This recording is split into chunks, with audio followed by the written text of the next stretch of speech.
order. Today is Wednesday, October 30th, 2013. Clerk, if you call the roll, please. Counselor Graney? Here. Counselor Camardo? Here. Counselor Smith? Here. Counselor Zika? Here. Mayor Quill? Here. Would you please join me in the Pledge of Allegiance? Pledge allegiance to the flag of the United States of America and to the republic for which it stands, one nation, under God, indivisible, liberty, and justice for all. You remain standing for a moment of silent prayer and reflection. Thank you. Please be seated. We will start out with our public to be heard, so clerk, if you would read our rules and regulations. At this time, we will open the public to be heard portion of the council meeting. As a reminder and pursuant to City Council rules of procedure, prior to addressing council, speakers are asked to state their name, address, and affiliation, if any. All comments should be addressed to the entire council and not to individual staff members. Your remarks must be limited to 3 minutes and concern only issues involving the city council, city government, or matters of general city concern. Issues involving specific employees of the city should be directed to the city manager outside of the meeting. All speakers before council will observe commonly accepted rules of courtesy, personal attacks, or abusive language will be ruled out of order. Thank you.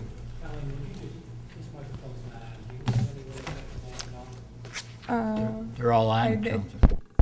Unless they plug down there. I thought you had control. There's. It's a master switch is all, Counselor. Hit yours. It's not on. The green light's not there with the t-shirt. It's fine, thank you. I'm sorry. Very good. Anyone desiring to be heard this evening?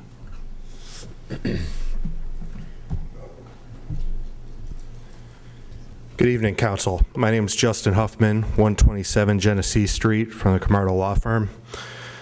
I watched the video of last week's meeting, and certain comments and personal attacks were made with respect to both myself personally as well as our office that we feel need to be addressed right now.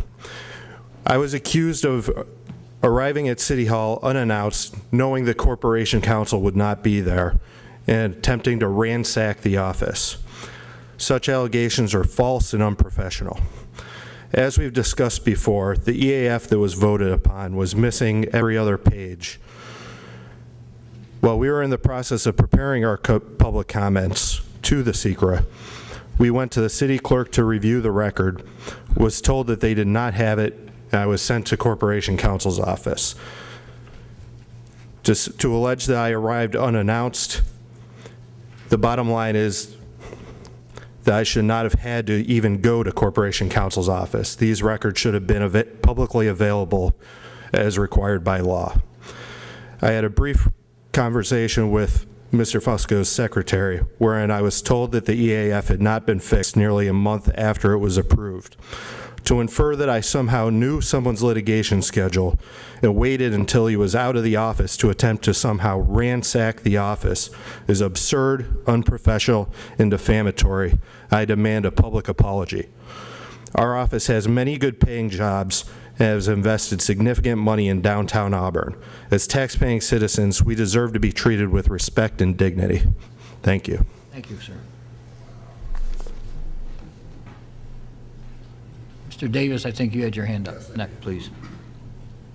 Good evening, Mayor, City Council. Norm Davis, Neighborhood Housing Commissioner.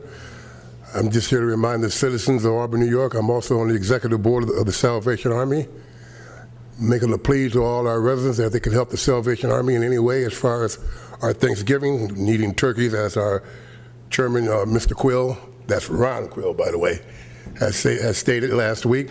We would deeply appreciate it. Thank you. Thank you. Mr. Lattimore. Legislator Lattimore from the great District 13. Happy Halloween to everybody. Hopefully all the kids will be safe tomorrow. And look forward to, I'd just like to compliment all the different candidates that participated this year in the election cycle. It's interesting how things are. But I was at a groundbreaking for a $16 million sewer and water project in Aurelius today, and it's interesting some of the comments that I picked up from some of our elected officials and some of our engineering firms. But I'm glad to see the project in the ground, moving ahead. That's what we need. Our donor towns in the city to both advance with our infrastructure. Hopefully we'll have more projects. I know that Franklin Street is going to be reworked. So I just like to keep up the good work. I know that the only product the city sells is water, so I think you need to sell more of it. And hopefully that $100 million milk plant that we're building out in our industrial park will use some of the product. And I know they're going to use some of the sewer. So every project that we put in will help. And hopefully we'll have cheese and yogurt and ice cream. And hopefully we can grow our way out of this bad economy. And as Mr. Graney and others have said, if we can't make microchips, we'll make potato chips. But anyways, keep up the good work, and hopefully we'll expand our infrastructure so that we can grow. So thank you very much, and everybody have a nice Halloween. My father was born on Halloween, and I like to say hello to Daddy's on the wall over there. Thanks. Thanks, Mr. Little. Mr. Arnold?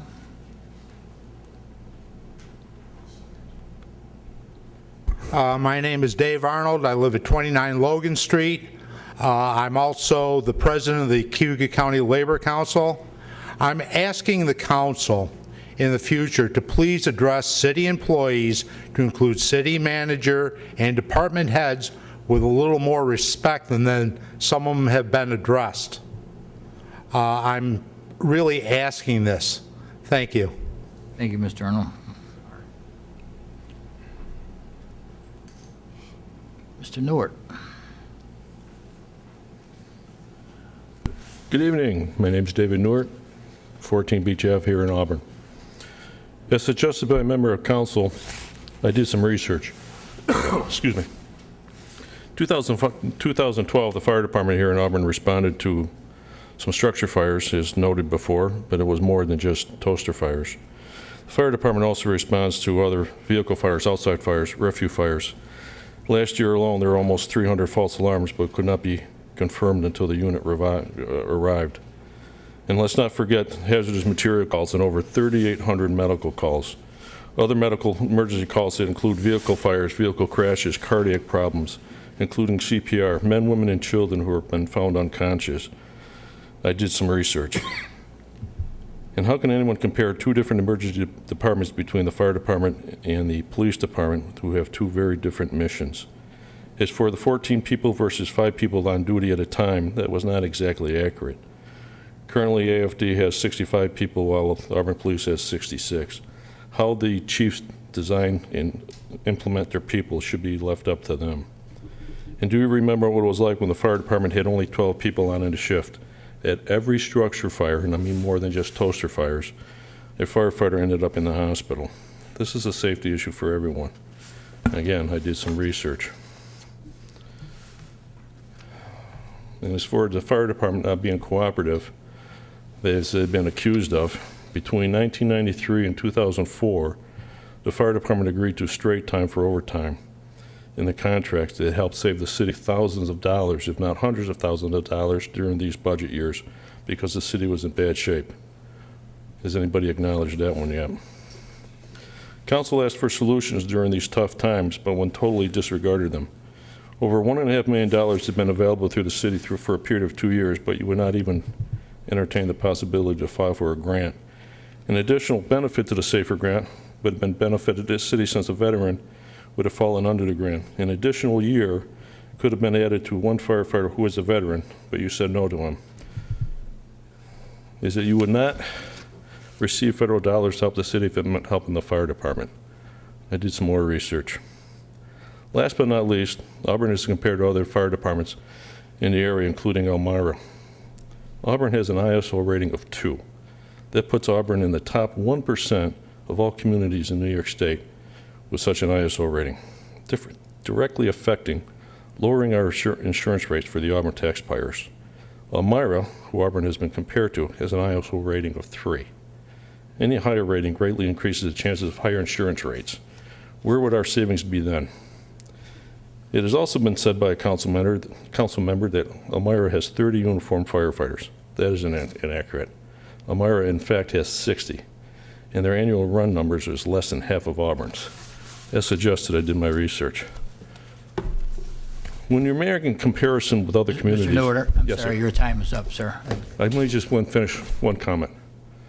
Please. I also want an apology because when dedicated men and women of the city, all of them are referred to as a cancer, a disease that has affected many friends, past co-workers, and family members. That's not leadership. Thank you, Mr. Newarter. All right. Thank you. Thank you. Is there anyone else desiring to be heard this evening? If not, we will close that portion of our meeting. Council will entertain a motion for the approval of meeting minutes from October 10th, 2013. Councilor Camardo, seconded by Councilor Rozika. Discussion? Please call the roll. Counselor Greeny? Yes. Counselor Camardo? Yes. Counselor Smith? Aye. Counselor Rozika? Yes. Mayor Quill? Aye. Carried. Thank you. Presentations and proclamations? None. City manager's report. One item, Mayor, and that's just a reminder to the council. November 7th, 4 p.m., we're going to rededicate York Street. That $8 million project that took so many years to complete is just about done, and we thought it might be nice to celebrate this. The council approved the project some months back, and since then it's been under construction. It's been disruptive to the businesses along the way, and we thought kind of bringing some closure to that by basically recognizing it's finished and cutting a ribbon. The other thing I had in, I know I was asked to report on some follow-up items that Councilor Camardo mentioned. I just haven't gotten to it because, we moved the meeting up a day, and so I missed the opportunity to get that together. I'll get that next week. So that's all I have. Thank you. Presentation of petitions and communication. None. Seeker. None. Ordinances. None. Land sale resolution number 125 of 2013, authorizing the sale of 6 Franklin Street. Do we have a sponsor? Councilor Camardo, seconded by Councilor Greeny. Land sale resolution number 125 of 2013 by Councilor Camardo, seconded by Councilor Greeny. Whereas the City of Auburn is the owner of certain premises commonly known as 6 Franklin Street, Auburn, New York, and being further identified as tax map number 11638-2-47, and whereas said property is residential, vacant land, and is an irregular parcel of land not suitable for building purposes, and whereas John Davidson is the owner of the contiguous property commonly known as Arbor Lane and a parcel further identified as tax map number 11638-2-50, on which there is constructed a residential dwelling and has offered the sum of $800 to purchase this parcel. And whereas the parcel is not needed for city purposes and is surplus property. Now therefore be it resolved that the Auburn City Council does hereby approve the sale of 6 Franklin Street, Auburn, New York, tax map number 11638-2-47 to John Davidson, 4 Franklin Street, Auburn, New York, for the sum of $800, and authorizes the mayor to sign any and all documents in order to convey said premises. Discussion, council. Mr. Rossi, I believe, is a land transfer requires 4 votes? It does, Your Honor. Thank you. Clerk, if you call the roll, please. Counselor Greeny? Yes. Counselor Camardo? Yes. Counselor Smith? Aye. Counselor Rozika? Yes. Mayor Quill? Aye. Carried. Land sale resolution number 126 of 2013, authorizing the sale of a parcel of land fronting on Osborne Street. Do we have a sponsor? Councilor Camardo, seconded by Councilor Rozika. Land sale resolution number 126 of 2013 by Councilor Camardo, seconded by Councilor Rozika. Whereas the City of Auburn is the owner of a parcel of land which is situated on Osborne Street between the intersections of Silver Avenue and Densmore Avenue, And whereas Peter and Darlene Cudman, owners of a residence at 35 Densmore Avenue, which is immediately adjacent to the city's parcel, and whereas the Cudmans are desirous of obtaining a part of the city property fronting on Osborne Street for the purposes of constructing an addition to their residence for the sum of $200, said parcel to be acquired is .35 acres of land, being 10 feet in width and 151.8 feet in depth. And whereas the parcel is of no value except to the adjacent landowner, and the city is retaining the balance of said city-owned parcel for street purposes. And whereas the parcel to be conveyed is surplus property not needed for city purposes. Now therefore be it resolved that the Auburn City Council does hereby approve the sale of a parcel of land 10 feet by 151.8 feet to Peter and Darlene Cudman for the sum of $200, and does authorize the mayor to sign any and all documents necessary in order to convey title to the premises. Thank you. Discussion? Clerk, will you call the roll, please? Counselor Graney? Yes. Counselor Camardo? Yes. Counselor Smith? Aye. Counselor Rozika? Yes. Mayor Quill? Aye. Carried. Local laws? None. Table legislation? None. Other business? The organizational discussion by Mr. Smith. Mayor and council, I understand there might be a desire to hold this. Councilor Camardo. Mayor, I was asked about 2 or 3 weeks ago to get jobs descriptions for the planning department. We just got these job descriptions this evening. I'd like to have some time to research the individual job descriptions, so if it's okay with council, I'd like to see us table this for at least a week or so we can get an opportunity to familiar ourselves with the job descriptions in that area. Council? It's council's choice. Yep. Councilor Smith, any feeling? It's fine. I'll make a motion. I don't think we need a motion. No, though. okay, Just- that's fine. As it is a discussion. But Correct? Doug, could I just add one other thing too? When we're coming forward with this, I also like to take some time, and we've talked about expenses in the past. I've talked about the revenue side of our balance sheet, and start talking a little bit more about economic development while we're talking with planning. If they could, I'd like to have all the identified shovel-ready projects that we have in the city, so maybe we could do a PowerPoint of different things in how we're advertising or marketing our city or our spots that we have available. So if you can bring council up to speed on those different areas, so we can start having some concentration on the economic development aspect of Yep. planning department. We can put something together, yeah. And also, are we still on for talks with the county to talk about economic development, or how are we moving in that area? We had some discussions today, in fact. Suzanne, the county administrator, and I spoke briefly, and we've got that and a couple of other topics, including sales tax distribution and a couple other issues. So we're working on that. Very good, thank you. Mr. Rossi, am I correct? We do not need anything. This doesn't have to be tabled, just. No, this is a general discussion, so it's at the council's pleasure, and you don't need a formal motion or resolution. Very good, thank you. Mr. Selby, landfill update? If I can ask Mr. Talbot to come forward.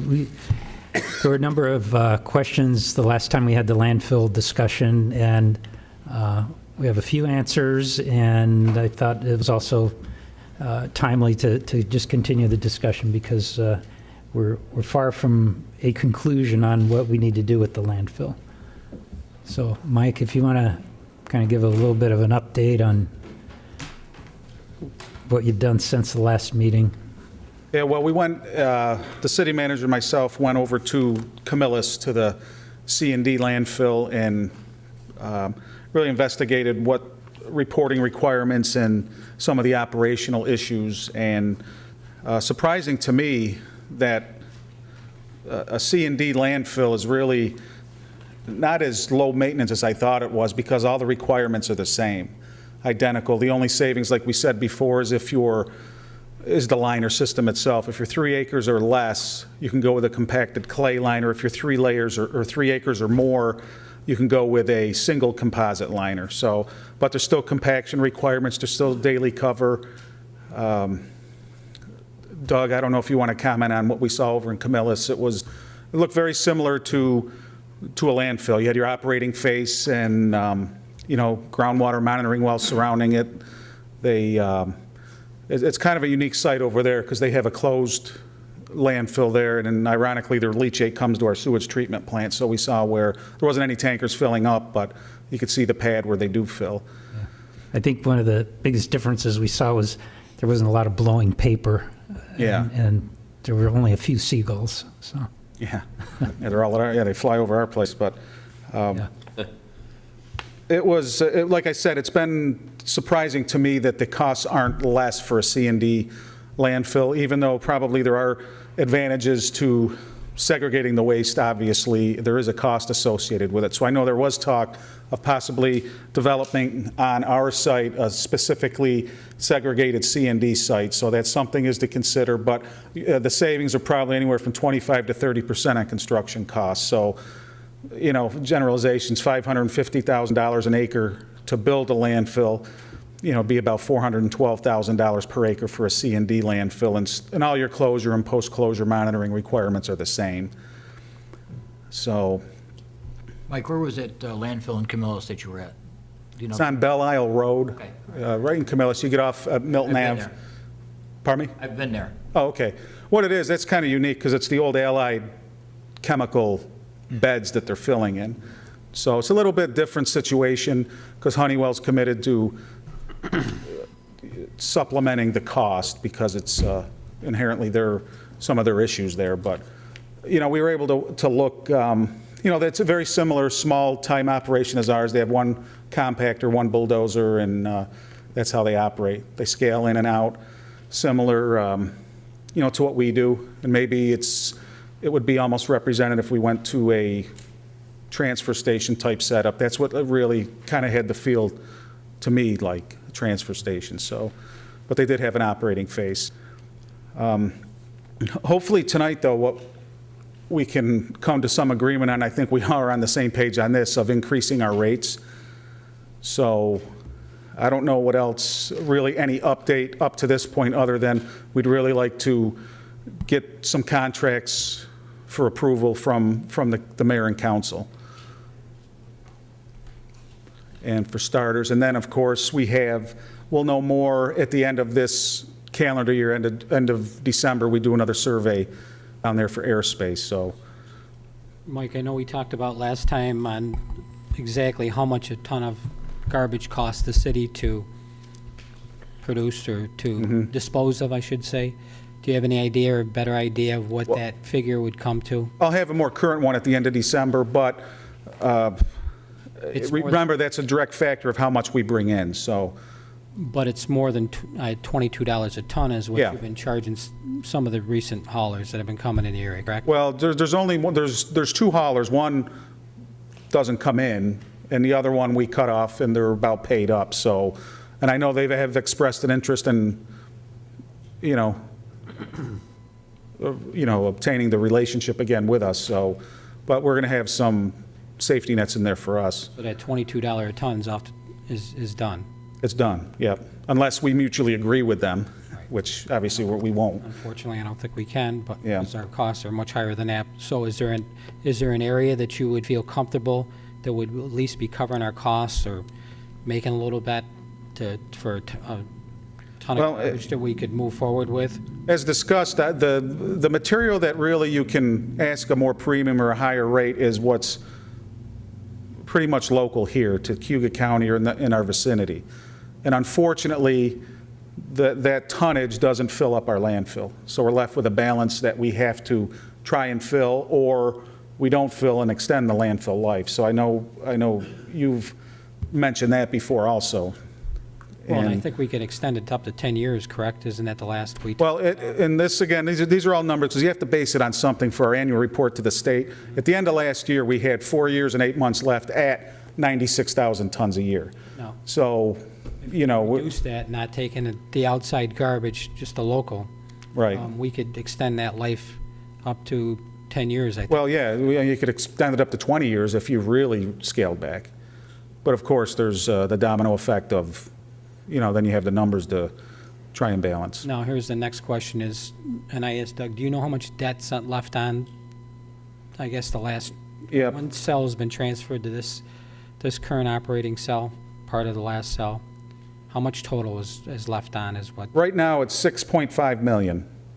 In our debt and- schedule, how long is that to be? Well, it's kind of hard to read, and unfortunately, when I was with Bob earlier, we couldn't blow it up, and I guess I need glasses more than I thought, because it extends out to, there's two big bond issuances, from what I understand, the way it was explained to me here. There's several smaller ones that come off the books, and it's probably in our best interest to pay them off early, but there are two larger ones, I believe, that extend to, and we'll verify this, because I was with Bob earlier, and we were a little bit scrambling to get it, but I think it extends through 2021, some of the larger ones. Christina, you might know a little more than me on that. I don't know if you've looked at it recently or not. So we got a good 8 years left to pay on that, on the current debt schedule Yes. down there. Yep. And I could be off a year or two because we were still working through it, and unfortunately, I can't, and I would get everyone a copy, but it's so small, I don't think it'd do any good. We do have I enough can't money read it. set aside for closure costs now, correct? Pardon me? We do have enough money set aside Yes. for closure? Yep. Last I saw, there was, what, a couple million, I think, close to Yeah, I think it's closer to 3 or 4 million in there. So we got to take this into consideration, how we can extend the life of the landfill to provide for our residents, and some variation of what we can charge to make sure we're covering our costs, and that we're also making a debt payment for the debt we have on the current cell. So those three things got to be taken into consideration. Yeah, and unfortunately, if you tweak one, the others accordingly are askew. So really, all three have to be addressed at once, yet each one has to be addressed individually, if that makes any sense, so. You got three variables to optimize. Yeah, it's difficult, and the math changes by the day. It really does, so it's difficult. But I think we really need to take a hard look at, like you said, at the end of the life of this landfill, because by then, costs to construct a new one are going to be high. Again, it comes back to the question of what are we going to do with our C&D? How are we going to handle our C&D waste instead of just putting it into our landfill? So that option 2, you said you looked into the cost of that? Of constructing Yeah. construction and demolition, yeah. And it's, like I said, you figure, and these are, plus or minus probably 5% for a double composite lined MSW landfill. It's about $550,000 an acre. That's Now, construction cost. A C&D has to be double-lined? No, it can be single lined or compacted clay, depending on the size of the development. So the size for that section, you probably don't know this off the top of your head, but the size for that section, could that just be compacted clay? Yeah, well, I mean, it's not based on the size of the parcels, it's based on the size of what we want to develop. Okay. And there is room in there for there's room for 4 3-acre parcels if we wanted to do that. But. So if we use that for C&D, we also could be using that C&D waste for other things as well, correct? For backfill, I mean, do you have to put coverage over C&D? Yes, you have to, that's the same requirements. Okay. Like I said, the only difference is the construction cost. Oh, and the type of construction. If you're going over 3 acres, you can go with a single composite liner as opposed to a double. So what type of coverage do you have to put over C&D? The same that you would 6 over? inches, same daily cover, and if you don't touch an area for 3 months, you have to go intermediate cover. So all the requirements are the same except for the construction. So it was surprising to me. I thought, really, and I guess just my ignorance, you could throw C&D on the ground and not even worry about it, but the state says otherwise. Well, rightfully so. Because I guess it's appealing when you talk about it like jeepers. It's only 2x4s and sheetrock, but that stuff does give off, like I said, hydrogen sulfide and some other things. But it does make sense, though, to create a separate site for the C&D instead of just, in your opinion, instead of just putting it into our landfill. Yeah, and unfortunately, that's all we have right now is to throw it in with the garbage. Mike, Go ahead, Mayor. Go I'm ahead, sorry. Counsel, I'm No, sorry. go ahead. Mike, is there any value in stockpiling it and transferring it to Camillus or to Seneca Meadows? Is it worth the offset cost for the construction? Probably, but you either have to, I'm sure we'd have to stage it on top of our existing liner or build the 3-acre compacted clay liner. Just is a temporary, Yeah, you know. and it would have to be permitted. There's no way around that. And what that's in there for is to prevent our neighbors from doing the same thing, stockpiling stuff in their backyards and running it out somewhere. So if we do that, we're going to the cost of that, there's no gain to build a way station to move it along, or transfer station, excuse me, to move it out. Well, I got a And I don't know, I guess we'd really have to weigh every variable. Because there are advantages to each one, there's also some disadvantages. Mike, are you through? No, Billy and Council Graney. Yeah, and I think that's probably one of the quickest ways to preserve airspace is to raise the rates, more than a contractor or hauler feels they can pay. And With that also comes the added rate increase for taxpayers.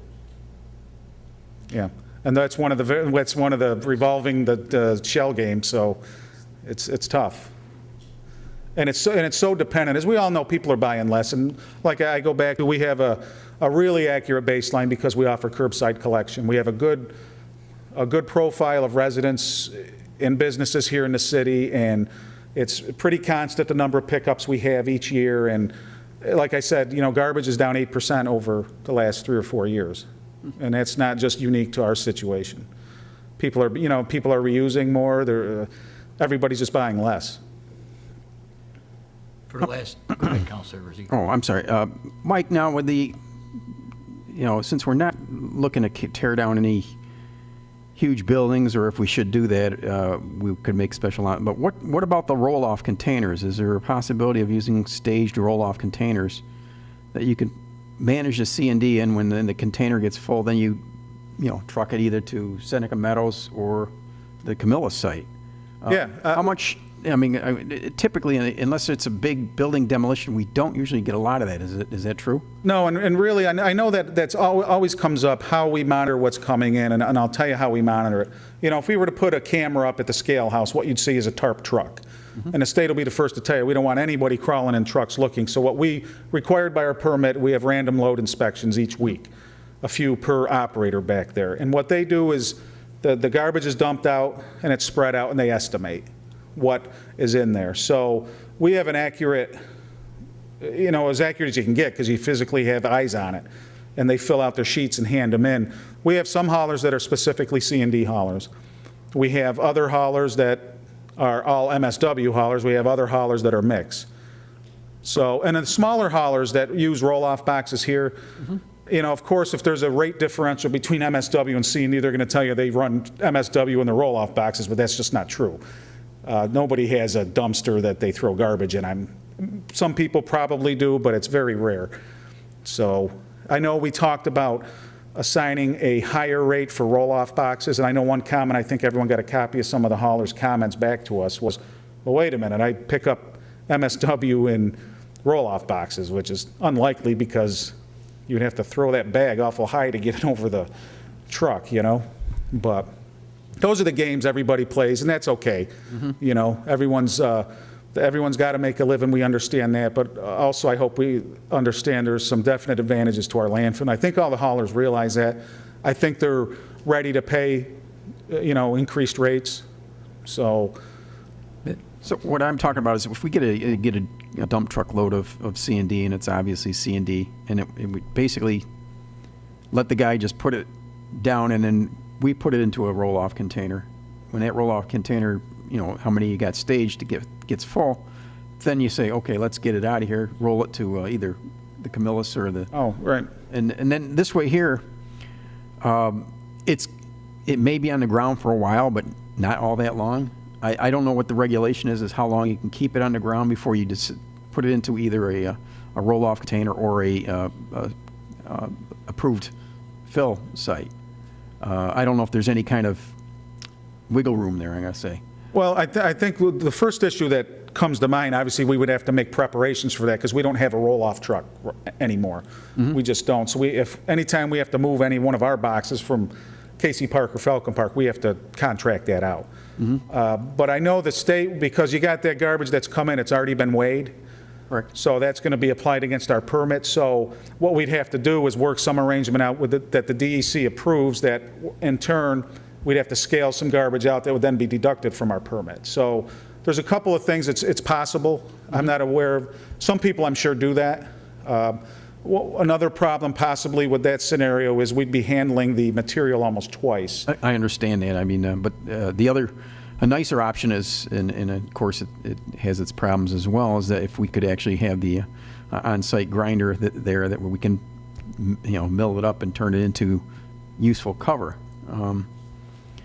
Again, that's a pretty pricey piece of equipment. We all know that. But again, to use, to somehow, with the ultimate goal of segregating this pretty much inert material out of a landfill when we're trying to develop methane out of it is got its plus sides. Mr. Selby, Councilor Rozika, when you're finished. Yep, Mr. yep, Selby. go ahead. No, I was, Counselor clarified his question, because I didn't think Mike was answering the question, but I think you made your point. More or less like a transfer station Exactly. operation. Yeah. That's what I was talking about, Mike, but Councilor Rozika did a much better job of explaining what I was Because thinking. I need to get on the same page as everybody, right? I just want to say, if you raise it high enough, then I can. Yeah.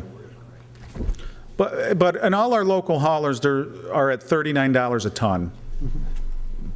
But some of them said that they would accept an increase. Right. Some type of increase. Yes, and they're all ready. Yeah. We've put the shot over the bow, if you want to, in lack of better terms. They know something's coming. And just like, and we've all negotiated whether it's for a car or something off Craigslist. It's, there's an art to it, there's a game, but inevitably you got to come to that common ground, and I think the haulers are ready. That, like I said, the ones who utilize our facility know the advantages of it. Sure. I mean, we're not going to start off with a $5 increase. We said, what, $95? Yeah. Obviously, we're not going to expect to get that, but No. at least it brings them to the table to raise something. Right. And like I said, they're all willing to talk with us. They're all good, hardworking people. The majority of our local haulers, pick garbage as younger people and have, invested in their own companies and have themselves either, some packers or some roll-off trucks and boxes. And then we have other huge, like Waste Management, the largest, waste company in almost the world. They're a customer of ours also. So we have a nice collection of customers. Mike, how do we come to an area where we really figure out what our cost is so that we're not undercutting ourselves and, we're not going way out of the marketplace, but we're somewhere along covering our costs or trying to make a little bit of money for our administrative costs? Well, I think the most important thing to build that skeleton is to revisit these contracts, because they all have a tonnage amount in there. So what we have to do is get these haulers to commit X amount of tons, so then we know that's on the books. Then from there, we go, 96,000 tons minus what we have committed is the balance. And then, like I said before, I think we've proven pretty good. It's very difficult for us to compete with the larger ones down the road. So that's where the dilemma comes in. Because, like I said before, the majority of local waste comes to us right now. So what we're chasing is waste that comes from outside our region or even central New York. So that's mostly tractor trailers. And, 96,000 tons that you're talking about, that's unrealistic for us to keep going and still say we're going to have 10 years of landfill space, correct? No, remember, at that 96,000 tons, you have 4 years and 8 months left. Right. So you back off that, you extend. Right. You lower this one goes up. If we go to 10 years, it's going to drop it by whatever. The operation costs go up. Well, your fixed costs remain the same pretty much. What will drop a little bit is your fuel usage, your cover. Your labor pretty much stays the same because we have so few people that work there. We're really optimized at 96,000 tons. We're probably at a good level at 60,000 tons for the amount of people that work there. So 10 years would give you how much tonnage, though, is the question I'm asking. Well, if we were to take in maybe 40 to 45,000 tons a year, that would almost double In the that city 4 right years. now, the city right now generates how much? Curbside, about 8,600 tons, and then in addition to that, probably another 1,500 tons of, drive-in gate traffic, So we got 35,000 tons we could sell, correct? if we were to go with that 45,000. And Mike, last year we had, I think it was last year, I didn't bring those numbers with me, but last year we had 20,000 tons of C&D waste, correct? That was from outside the city? Yes, and that's something, and I'm glad you brought it up before, because really, and Karen does an excellent job down to Scale House. Those of us who have gone down there know how thorough she is, and nothing slips past her. So the numbers we get from there, and what I was getting at, Counselor, is when you said, jeepers, it'd be really nice to know the origin, which we do for our annual reports, but we were able to dial it in a little bit more even, and go from city and county, so, and then non-county and that. So I can get updated numbers. The end of the month is tomorrow, so I can provide everybody probably by, Monday, because then she has to get her billing ready, but we can have those numbers, and like I said, a landfill year is January to December, which is always confusing because our fiscal year is July to June, and some of these hauler terms are September to August. It's a hard juggling act, but we almost got it on the same page at one point. So. Mike, can you break that down to 45,000 tons, cost per ton for 45,000 tons? Yeah, and you know what, I've got that somewhere here. It's, yeah, it goes up to almost $50 a ton, I believe, simply because our fixed costs are the same. Whether you take in 1 million tons or 5,000 tons, your fixed costs are the same because your landfill's already built. So we can't sell it for $39 a ton. Well, we can't, because there's, you get your $39 a ton customers. We also have our $72 a ton customers. We also have our, us city, we're $31 a ton. So what we pick up at the garbage, or pick up at the curb, we charge the general fund $31 a ton. And what that pays for is the disposal of that garbage. Of course, the general fund is already paying the collection part of it, because that comes out of our taxes, so. So what you're saying is an average to try to get to that $50 a ton? Yeah, right.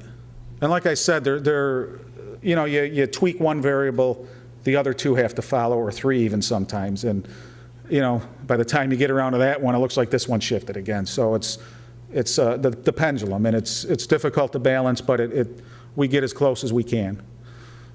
I'm just concerned that we got this much debt on the books, and I want to see us extend the life of the landfill as long as possible. So we aren't looking at additional costs, transferring people's garbage out of the city, plus paying debt on a landfill that's closed. So I'd like to try to. I think last time we had a comptroller, we projected out, and I think at certain rates, and I would have to revisit because there were numerous spreadsheets, I don't think if everyone remembers, but I think at the projections that we had come up with then, if the landfill lasted 8 years, we would still have about $1 million, I believe, on the books. So. In debt. Of debt. Like I said, and Bob is always very helpful when he has time to help us out with these numbers, but there's some very small items that come off the books.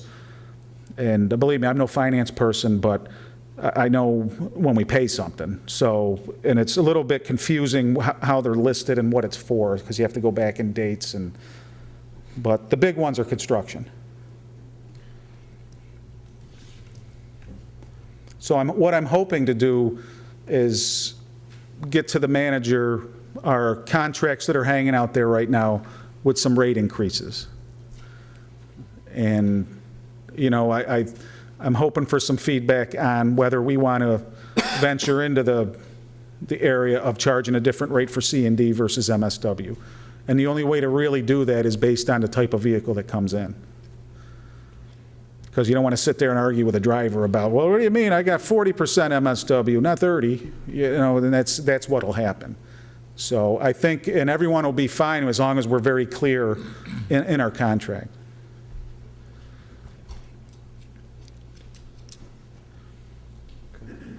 Okay. Everyone's nodding, Mike. I think they're in agreement with what you're saying. Yep. And, I Would the council like us to come back with some cost proposals? I think that's Okay. going to be the easiest. And, way to do it. and obviously, there's going to be some, I'm going to say, ranges of these things here that we have to look at too. And again, it's a multivariable optimization. So, I mean, there needs to be, the price may have to be part of the sensitivity study. We may have to look at that and run it and see how we fare, and it may need an adjustment. And I think back to, if, we've been talking about some of the options since last November, and I think maybe we ought to include one of the options of a 3-acre C&D area. Get away from the single composite costs, so that limits us to 3 acres or less, and weigh the numbers there and see how it goes.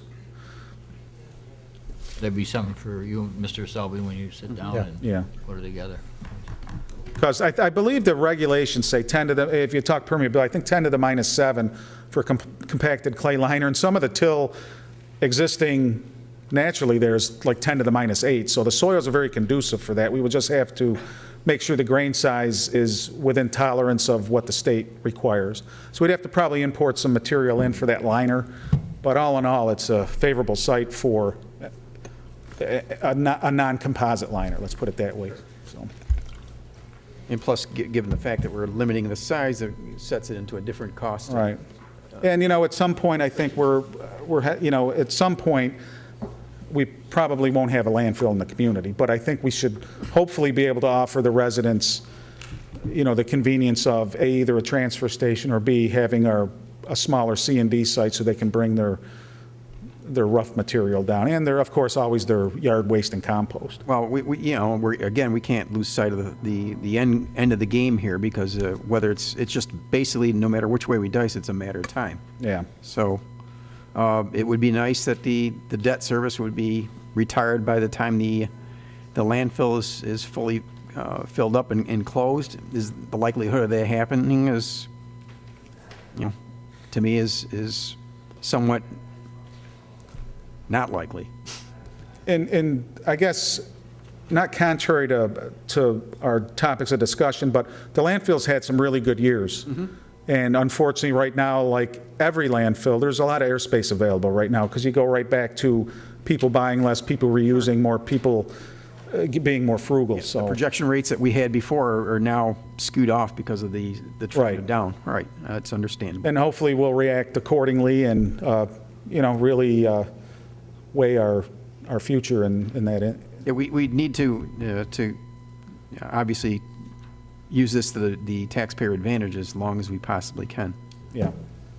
So I guess what I'll get the manager as soon as I can are some, I think really the ranges, we would be reasonable in trying to negotiate with our haulers. And I think because really you don't want to give one hauler an advantage over another hauler by giving them a lesser rate they all should pay the same.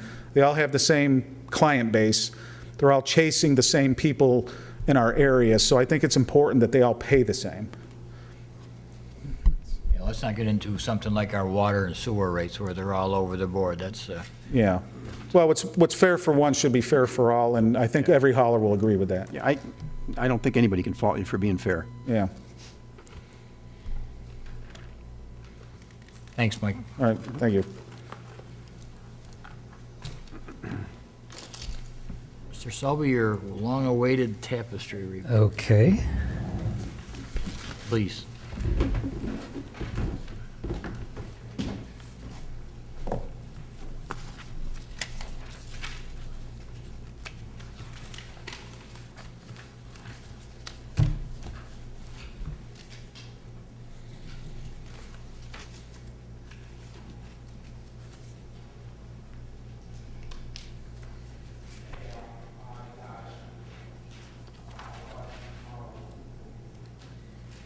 Okay. Unlike a lot of the business that comes before council, this one doesn't require action. It's, I think, interesting. It might engender some discussion, but it's certainly not a real weighty issue in terms of decisions that have to be made here this evening or in the near future. But I think it's important in the context of the decisions that do get made to recognize some of these analyses and weigh them.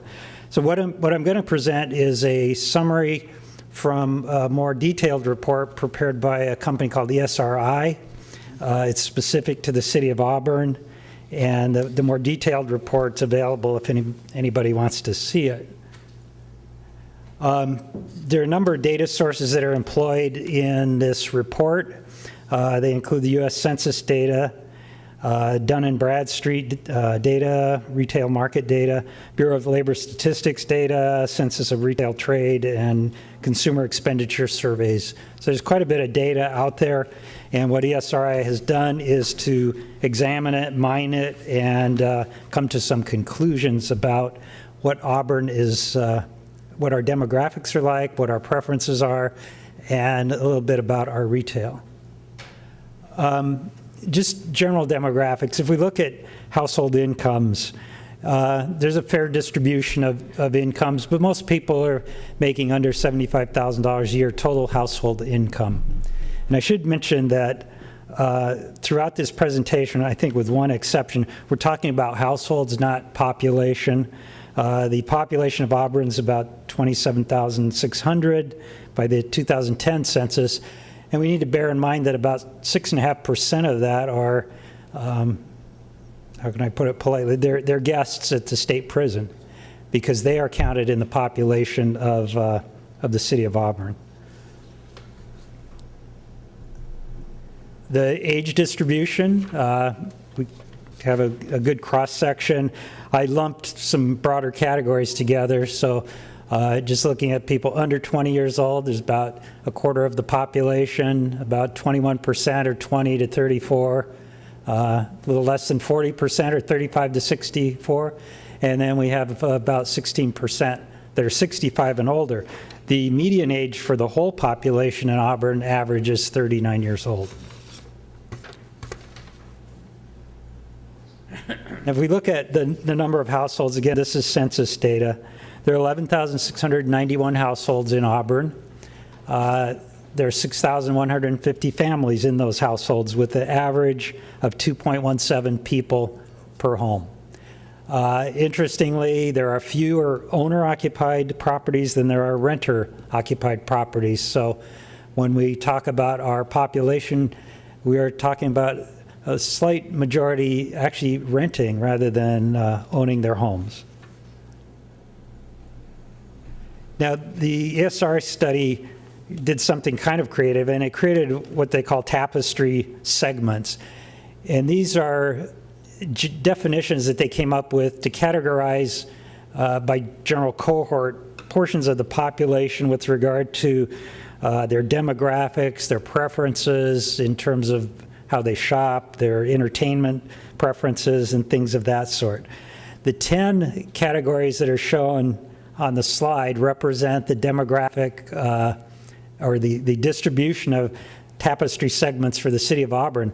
100% of Auburnians should fit within each of these. So I'm going to talk about a few of them, which will represent almost 80% of the population of Auburn. So 8 out of 10 people here this evening should hopefully see themselves in one of these categories. So we'll see how well that works. Excuse me, Doug, later on, are you going to kind of put definitions to these? Because I know what the great expectations are. Yeah, I am. Yeah, okay. I will, Counselor. Not all of them, because time doesn't permit that. If we look at that distribution that I just showed you, that's 100% of Auburn households. But if you look at the United States, only 16.4% of the households in the United States fall into those same segments. So Auburn's a little bit unique, as is the northeastern part of the United States. Our industrial history and some of those kind of things have altered our area a little bit, and so we don't really represent the average American community. So now to some of these tapestry segments. The biggest segment in Auburn has been labeled Great Expectations. That's 26.7% of our households, only 1.7% in the United States. This is the youngest group in median age in the city of Auburn, 33 years. And these are people that might just be beginning their careers and their families. So they're generally younger people, high proportion in their 20s. Median household income is about $40,000 a year, about 18% with college degrees, 66% in the workforce. About half of them own their homes and about half of them rent. Some of their preferences, these are people that tend to do their home remodeling. They're not undertaking major remodeling efforts, but they may remodel a bathroom. They might do some minor remodeling. They tend to shop at discount places. They are frequent Walmart shoppers. They like outdoor activities, and some of the more favorite ones are Frisbee, softball. I think pool is more an indoor sport, but canoeing. If you were to visit their home and watch TV with them, they're probably watching horror movies, sci-fi, or some type of drama, frequently on DVD. They like country and western music, classic rock. They listen to sports on the radio. And they like dramas, auto racing, and news on TV. So that's great expectations. And that, again, is the majority of our households. Then we get to the category called Rust Belt traditions. Almost 17% of Auburn households, only 2.4% in the United States.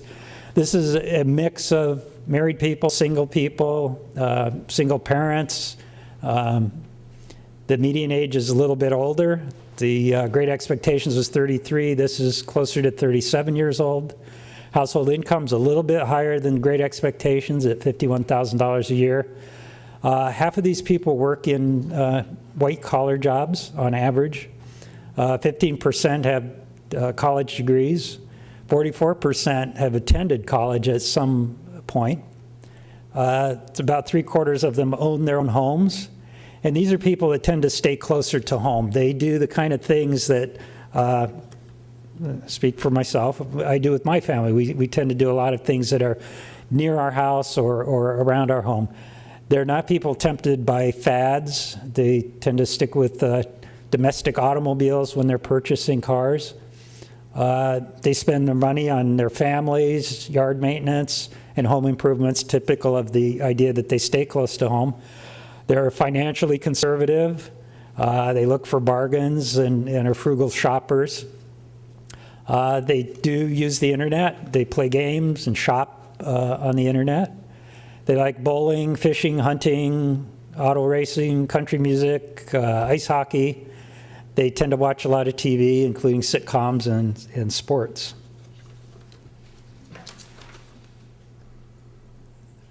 Then there's another segment of the population similar in size to the Rust Belt traditions, and that's the simple living. 16% of Auburn households and only 1.4% in the United States. Their median age is 41.3 years old. They're a little bit older than the previous two segments. About 20% are 65 years of age or older, and 12% are 75 or older. So we're getting into the older population, many of which are retired. Median household income's just under $30,000 a year, and about 40% of them collect Social Security or some form of pensions or retirement. More than half of them rent their homes, and many of them live in multi-unit housing, whether that's senior housing or apartment buildings. There is a younger segment to this population. Their preference is to spend some time at nightclubs, and they tend to play some musical instruments for their own entertainment. The older segment of the simple living population tend to be engaged in the community. They're members of fraternal organizations, veterans clubs, and the like. They all tend to spend wisely because they do live on a limited income. They, like the previous groups, watch for bargains, so they'll shop at discount stores. If they're going out, they're tending to go out for dinner and a movie. They're big on cable TV, but interestingly, they're not big on technology. So they don't value, the latest home computer, cell phones, or DVD players. This is important because we often assume that we can reach a lot of people through the internet. Well, this simple living segment may not be checking the computers as frequently as the rest of our population. So we need to remember that as we try to communicate with them. Rust Belt retirees, a little less than 10% of the population of the households. Most of these are married and singles who live alone. They're not single household families. Median age is almost 46 years old. About a third of the households are 65 or older. 17% are veterans. I use these percentages like they're certainties, but this is an average. There's still quite a few in the workforce. Again, they're collecting Social Security and pensions. They have a median net worth, which is higher than most of the other groups, of $130,000. About half of them have gone to college, and some have advanced degrees. And this is one of those where the Northeast, the Midwest, have a lot of these households. It's obviously the Rust Belt, the old industrial areas of the United States, and these are people that are still living here who have their roots in that economy, that industrial economy. Most of them are in older single-family homes. They're loyal, patriotic, community engaged. They're active in public activities and fundraising. I think we have people in our audience this evening that might see themselves in this category. They take pride in their homes. Again, they're not wealthy people, so they're looking for bargains and discount store opportunities. They frequent family restaurants. They tend to like bowling, cards, bingo, and interestingly, gambling, frequently with maybe trips to Atlantic City. Then there's another segment, the retirement communities segment. 8% of the Auburn households fit into this category. Most of these are single seniors, and they live alone. Their age is the oldest of these 5 tapestry groups I'm talking about this evening. About a third of the residents and 44% of the householders are over 75 years old. So these are much older people. Median income is still pretty good, $49,000 a year. A lot of them on Social Security and pensions. Interesting, a lot of them have attended college. In fact, more than the other groups on average have attended college. More than half still own their own homes. They're not engaged in rigorous outdoor activities like the other groups. They play musical instruments, paint, do crosswords, play bingo, do some adult education. They enjoy museums, the theater, dance, practicing yoga, playing golf. Again, this is a group that will travel, sometimes going to Atlantic City, sometimes to Disney World. They like baseball games. I thought that was interesting because we have a baseball team here in Auburn. They're politically active. They often are members of civic clubs. They tend to watch news and sports on TV, and they listen to classic and public radio. So those are, elements of our community categorized into these 5 categories. And now there are other categories that I didn't go into great detail on, but these comprise a majority of Auburnians, or should. The other part of the ESRI report talked about the retail market, and this is a part of the report that's fairly rich in data, and I just extracted a few things.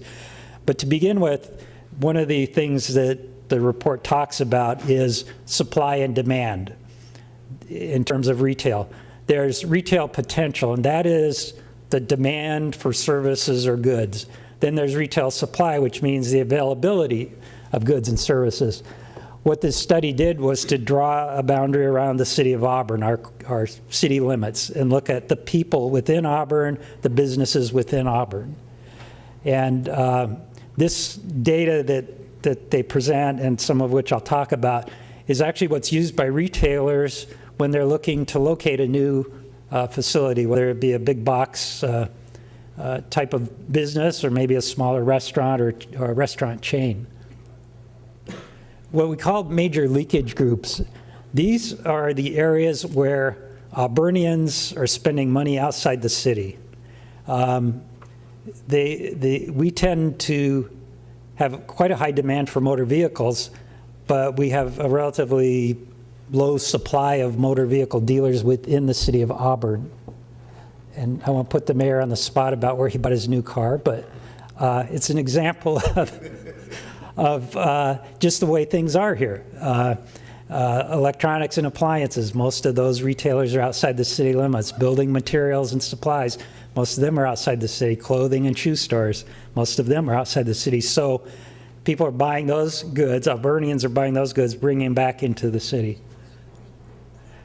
Surplus groups, these are the groups where the city of Auburn actually is attracting people into the city. So we have auto parts, accessories, tire stores. People come to Auburn for those things. They're coming into Auburn for furniture and home furnishings, food and beverage, especially grocery stores. More than half of the business that's done in grocery stores in Auburn is by non-Auburnians. Food and beverage, I mentioned that, gasoline stations, merchandise stores, and then drinking places. We have the market cornered on those. So now, just looking at automobiles, for example, there's 9 dealers in the city. The potential demand by city residents, and this is actual data, fairly recent, I think, from 2008 to 10. $37 million, almost $38 million of demand for vehicles, new and used. The supply by Auburn dealers has been $16 million. So about $21 million, almost $22 million, is supplied by non-Auburn dealers. The interesting thing is if you take that $22 million and you put 2% sales tax on it, that's about $438,000 that if all those dealers were in the city of Auburn would get that sales tax revenue. Doug, got a question for you. Yep. And especially with sales tax with automobiles. When you pay sales tax on automobiles, it goes back to your home residence, doesn't it? I don't know for sure. I just calculated this as an example, but, Okay, but it does. It goes back to your home somebody may residence. know better than I do. So if I live in the city of Auburn and I buy a car in Syracuse, Yeah. it comes back to Auburn because of my home address.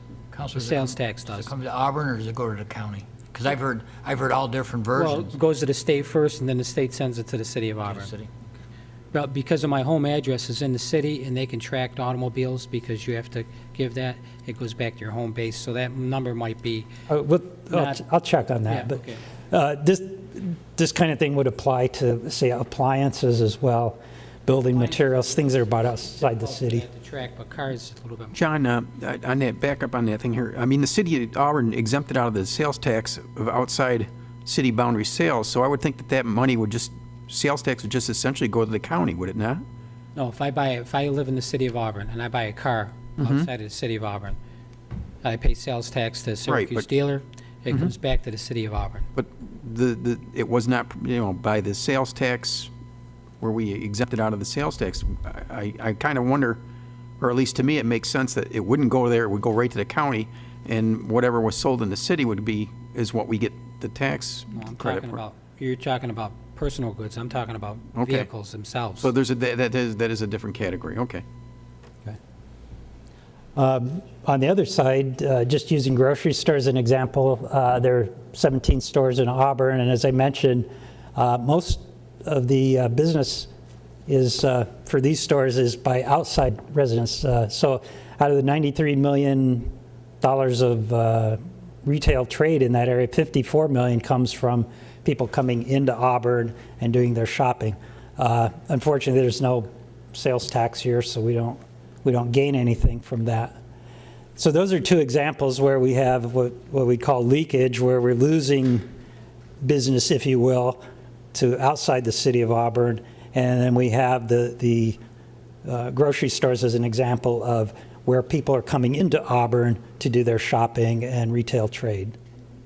So the report, again, is very rich. There's many tables, many details about these things. I just excerpted a few things to illustrate this evening. So that's it. Is there any questions? Doug, quick question. I asked you about the internet sales. Yeah, I haven't had time to confirm one way or another on that. Couple of things. Doug, you sent to us some information on the tax exemptions? Property tax. Property tax, yeah. And I don't know if you read the article that was in the Post-Standard on 25th. Excuse me, New York's property tax exemptions create a giant mess. And it was, I think it was the same day that you sent us this information. It says 33% of Auburn's property value is exempted. Now the state average is 25%. Right. Now if all the property within the city were at the state average of 25%, we'd see an additional increase of $4.4 million in revenue. Right. I calculated that based on our tax rate, current tax rate. Based on our tax rate.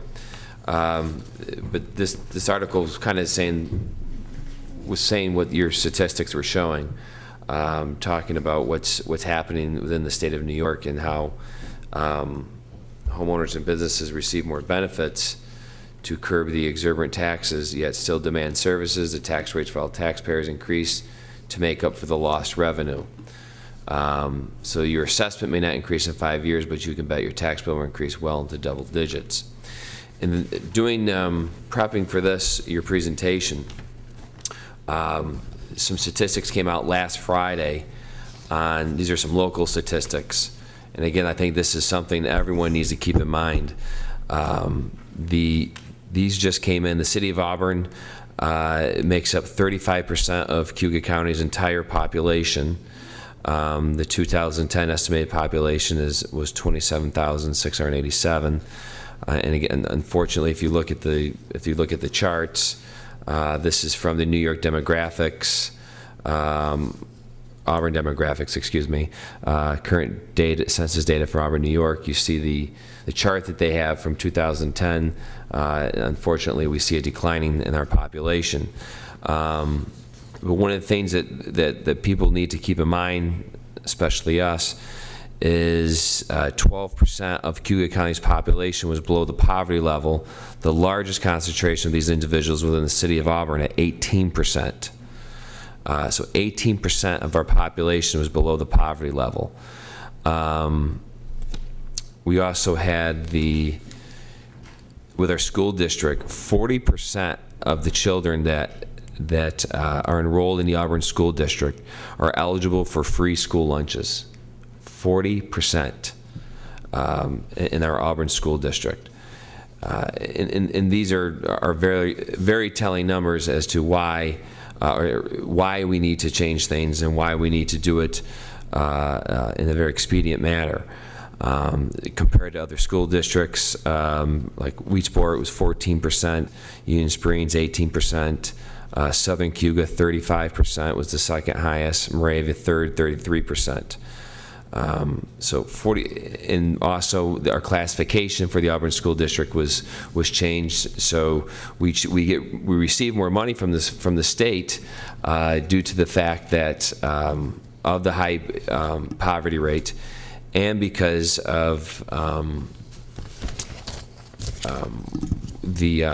not only the poverty rate, but also the decrease in population. So you put all these things in mind, I mean, it just kind of gives you a better picture of where we're headed and our ability to be able to pay our bills.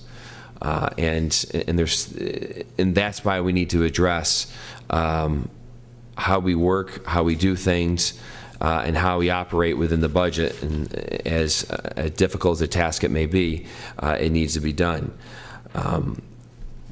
So with these numbers, Doug, and the agency who did this for us, what I got from this is we've lost population major league over the years. I mean, we've had some difficulties with our population. But to me, and tell me if you agree with this, what this shows though is that there's a potential to stem that tide. If we could, because I looked at this and they said there's a possibility that the population would be increasing. Yeah, and I don't know how they made that forecasting. Yeah, I didn't either. I mean, Yeah. I don't know where that came from. I mean, if you base it on trends, but I mean, I hope that is the case. But if we continue to get, I think if we continue to get our financial house in order, because this is what Auburn does have to offer. I mean, we do have affordable housing. We have nice homes you can get for a pretty good price within the city. The key is just making it affordable for people to stay here, both young and old. And you talk about attracting young professionals. If we continue to get our financial and economic house in order, I think we could see an increase in population. We have a good school district, and that's certainly something that we want to encourage. Going into looking at addressing other departments within the city. Doug, I know we have, you know the type of budget that we have coming. And we've heard $3 million projected deficits. I know I don't want to put you on the spot, but what is, if you can say how much you can say, what would be your way to address that problem right now? What you can say publicly. I'll get back to you, Council. You know, to me, we can't unilaterally break our contracts, and that's an issue I think everybody recognizes. But we have to work on our contract issues with labor, with some other contracts that we have, and we're actively engaged in some of those issues right now. And that's not something that we can turn the corner on overnight. Short term, to me, it's a matter of having to reduce what we do. You know, you send us all the time other cities and the difficulties that they're facing in upstate New York, well, across the country, especially the Northeast, and we're all in the same category. You have declining populations, pension cost, all these things you factor in, and you have what we're facing now. There's certainly no easy solution.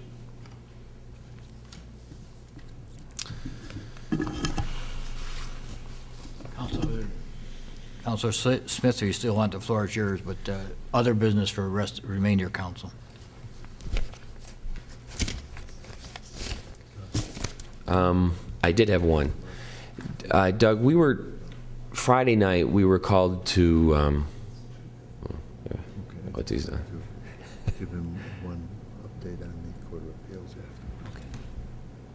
I'm sorry. No, it's okay. Sorry, I'm used to that. Nothing personal. That's all right. They were passing notes earlier.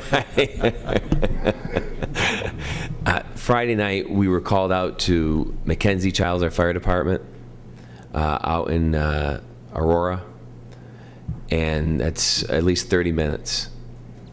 And from my understanding, it's a 30-minute ride, and I understand that we were the first responders. The Union Springs Fire Department was not called first. There was, from my understanding, there was not a fire. There was a ventilation breakdown. I know we're not going to be reimbursed for that. I know the Union Springs taxpayers aren't going to pay for that. We have limited budget. We have budget problems now. I don't understand why we're being first responders to Mackenzie Childs out in Aurora. And that's at least a 30-minute ride. So I think I already know the answer to this question. Are we going to be reimbursed for that? But I'm sure we're not, because we hear the whole mutual aid. But that only seems to work one way. So that costs us, from what I understand, if we're 15 minutes outside the city, that means increase in overtime because we have to call in other guys. So if you can please give us an explanation as to why we are the first responders to Mackenzie Child in Aurora. Okay, I will do that. And where else were first responders to also, I think we need to look at. If anywhere.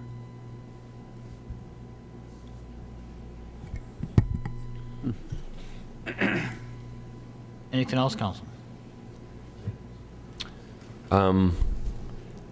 Just a couple things, just to clear up some facts.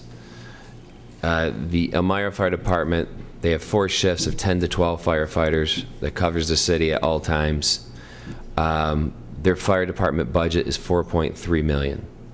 Okay, that's just our salaries. Their whole fire budget is $4.3 million. So that's just the facts. They have 7.58 per square miles. Auburn's a little bigger with 8.39.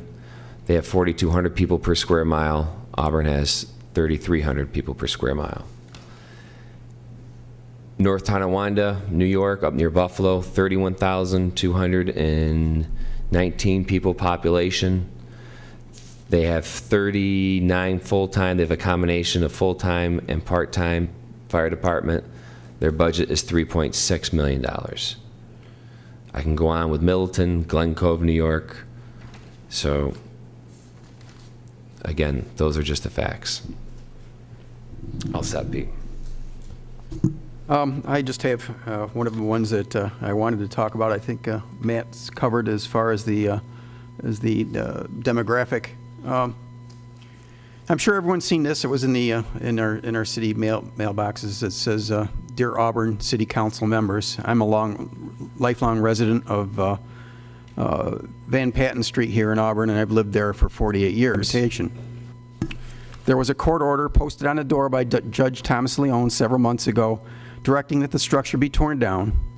Instead, we watch as disbelief as the windows and doors were all boarded up, creating a horrible, terrible eyesore. This has had a ripple effect on our street and neighborhood. Since this has been happening, we've had our cars broken into, strangers are suddenly appearing all hours of the night, etc. The neighborhood is quickly changing for the worse. I recently married, and my wife is from Liverpool, and now we must choose between Auburn or Liverpool to settle down in. And I must say that the option of staying in Auburn isn't looking very good right now. It is indeed quite heart-wrenching to say that I may have to give up the city and home that I grew up in, the home that my grandparents came to in 1925, the home that my parents and I worked so hard for over the years to maintain and preserve simply because others have neglected their property.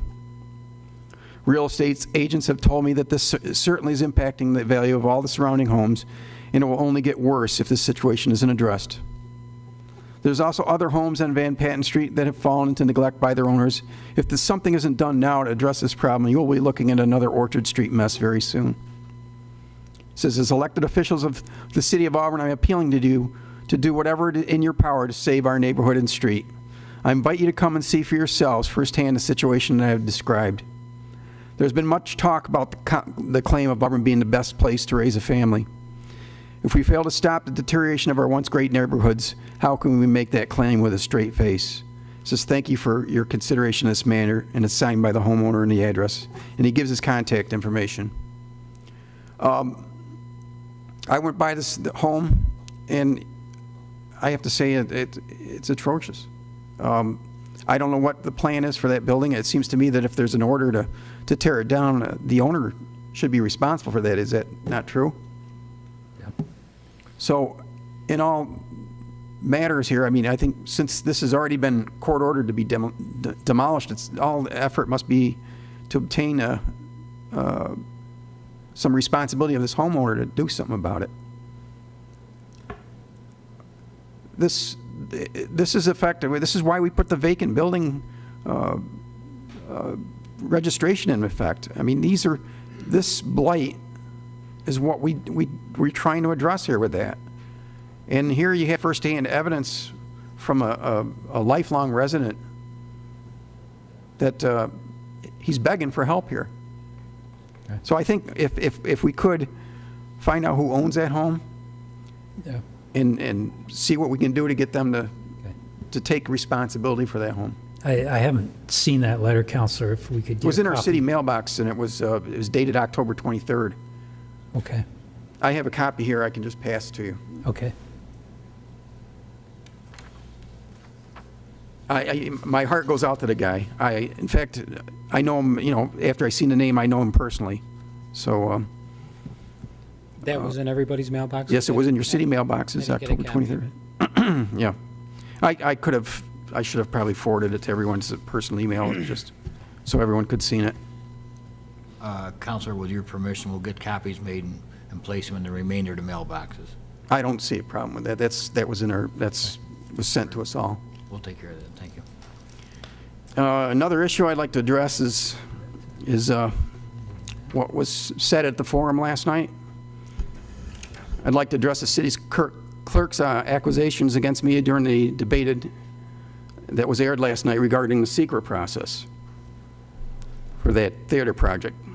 The clerk, who works at the pleasure of this council, accused me of inappropriate conduct. And I take great offense at those comments, and this was a public attack on me. I found this to be highly unprofessional and borderline ethical behavior. The oath I took as a city councilor is that I would uphold the law and work for the city taxpayers. I'm not working for anybody else, as she alluded to. This project went to court 2 times, and 2 times it was found to be in violation of the law. My intention here is not to stop the project, but to see that it was done in a full compliance of the law and that it was done correctly. Understand that when this goes to court again, and I fully believe this to be the case, it will be the city, or I should say its taxpayers, that'll have to pay for the defense of this secret. Now, the college paid over $130,000 to defend its secret and lost. Now, I say again, it is the city taxpayers that will have to pay to defend this.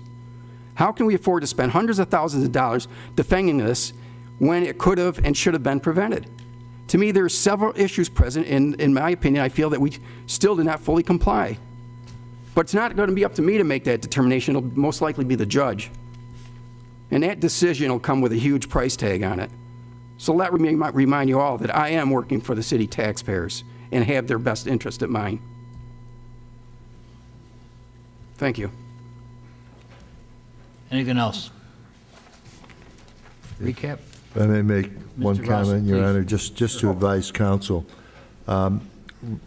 This week, our office was notified that the Court of Appeals has granted the city the right to appeal the Merry-Go-Round Theater decision, wherein the Appellate Division overturned the county court ruling of Judge Fandrick, stating that the property would be exempt from taxation. So we are going to get an opportunity to argue this matter before the Court of Appeals of the State of New York.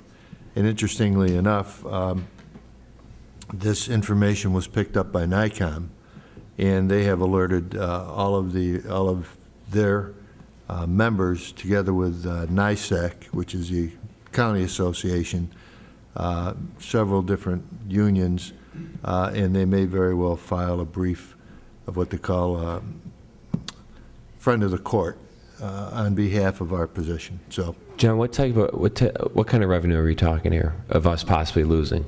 well, that's I think the properties were assessed at Over $1 million. over $1 million. Yeah, well over $1 million. John, if you would, just so people know, would you give them a little background on what's going on, just so folks know what you're talking about? There was 2 properties in the Yeah, city. 2 properties that the Merry-Go-Round Theater had acquired, and they filed an objection with the city assessor, basically stating that according to their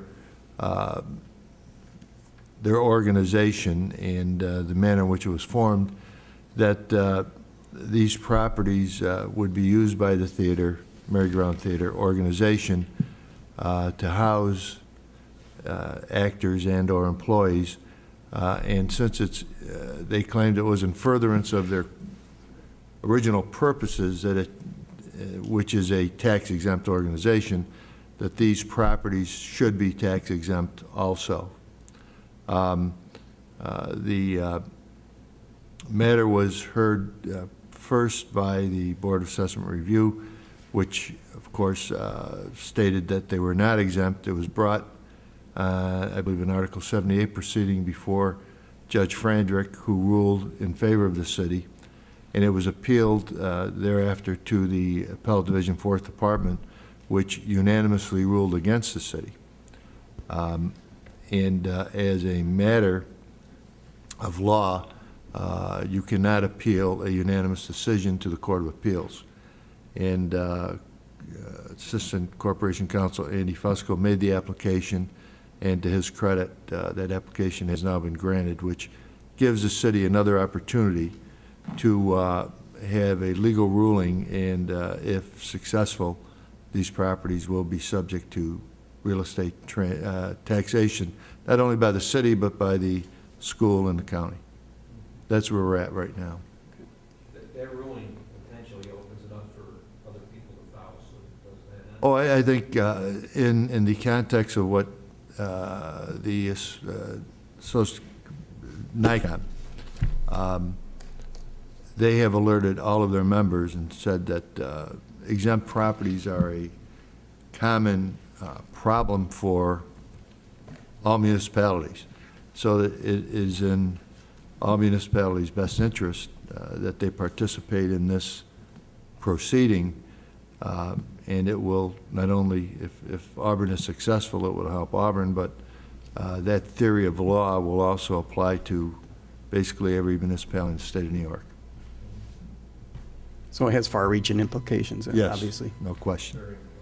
Especially when Very, we're so this looking could be at, one of the, almost a virtual landmark case type of thing. Oh, it will be. It will be. especially when we're looking at 33% of the properties in the city of Auburn being Exactly. exempt. I have one other brief thing here, and to their credit, the police department have given us their activity reports on their calls for service, basically on a week-by-week basis for the entire months, and they give us these nice little graphs and plots. The explanations are given in the categories are given in the charted table data that they use to develop these charts. Obviously, they're using Excel.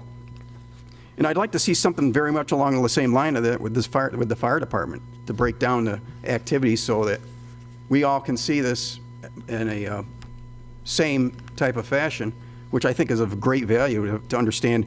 You know, like right here, we got total calls of service, how many arrests, felonies, misdemeanors, violations, parking tickets, accidents, basically all these categories dropping down here, even down to public ID requests, to show what they're doing here. And it's remarkable to say that it's pretty much ranging from somewhere around 500 to almost 800 calls per week.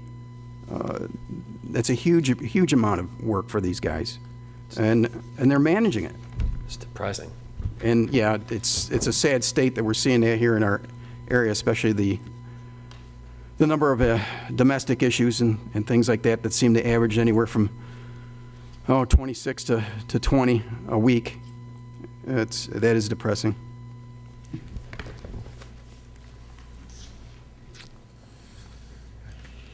Recap? Yes, Councilor Camardo asked if when discussing the reorganization, if time could be taken with economic development in the city and the revenue being generated along with how the city is advertising its properties. Council would like cost proposals put together when it comes to the landfill. Councilor Smith would like an explanation as to why Auburn Fire Department was the first responders to Mackenzie Childs in Aurora. Councilor Camardo would like to know where else the city's fire department are the first responders outside the city. Councilor Rozika would like to know who the owner of the property at 32 Van Patten Street is, and see if they can take responsibility as for the way the home looks. Sure. And Councilor Rozika would also like the fire department to give a breakdown of activity that they are doing per week and give it to council? Similar to what the police Similar department- to what yes. the police partners, Yes. okay. And it may need more definitions like structural fire, false alarms. Well, what kind of structural fire? What was the cause type of thing, that type of activity. Cause of fire, okay. Detail.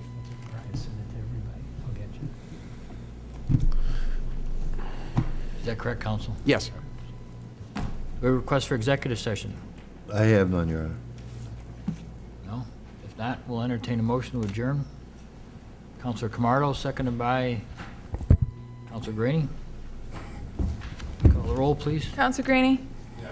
Counselor Camardo? Yes. Counselor Smith? Aye. Counselor Rozika? Yes. Mayor Quill? Before I vote, I just want to remind everyone, especially in the viewing audience, Tuesday is election night, so please and get out and vote, regardless of whom you vote for.